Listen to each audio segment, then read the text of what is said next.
রান্না বান্না হয়ে গেছে, আর আজকে রান্না করতে একটু দেরি হয়ে গেছে, কারণ একটু পাড়ার একজন দিদি এসেছিলো, কথা বলতে দেরি হয়ে গেল। আর রান্না কি করেছি সেটা দেখিয়ে নিই, খেতে দিয়ে দেবো।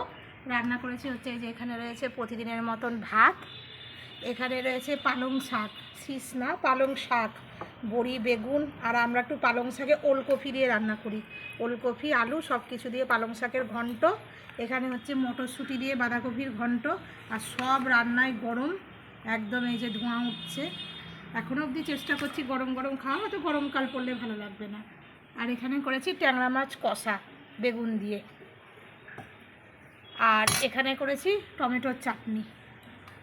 চাটনিটা আমাদের বাড়িতে বিশেষ হয় না, কারণ আমাদের বাড়িতে চাটনি কেউ খেতে ভালোবাসে না, আমিও খাই না, কিন্তু প্রচুর টমেটো, তাই চাটনিটা করলাম। এই 2-3 দিন ধরে খাওয়া হবে।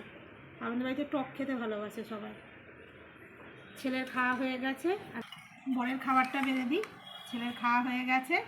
তো আজকে এই পর্যন্ত বন্ধুরা, টাটা।